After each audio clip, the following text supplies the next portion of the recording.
Kidlat News Updates. Mga balita ngayon, 8 dating NPA sumuko sa Sultan Kudarat. Kapitan sa Calbayog Samar patay sa pamamari. Bulkang Kanlaon 2 beses na nagbuga ng abo. Ako po si Cesar Soriano para ihatid ang nangungunang mga balita sa buong kapuluan ngayon.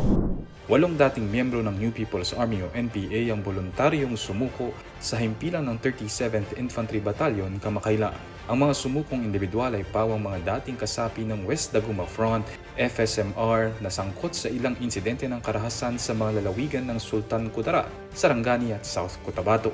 Ang pagbabalik loob ay resulta ng tuloy-tuloy na operasyon at koordinasyon ng 603rd Brigade, 37 IB, PNP at mga lokal na pamahalaan ng Kalamansi.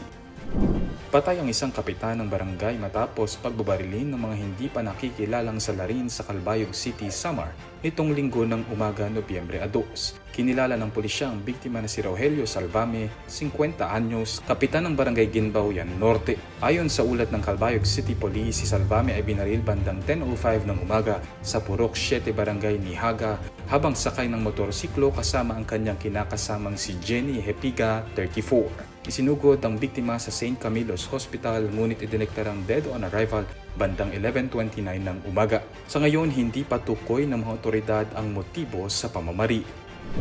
Muling nagbuga ng abo ang Bulkang Kanlaon ngayong araw, November 2.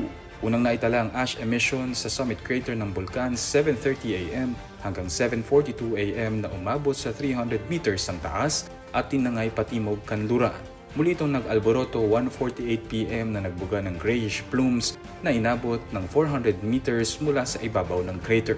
Tinangay din ito patimog kanluran. Nananatiling nakataas sa Alert Level 2 ang bulkan.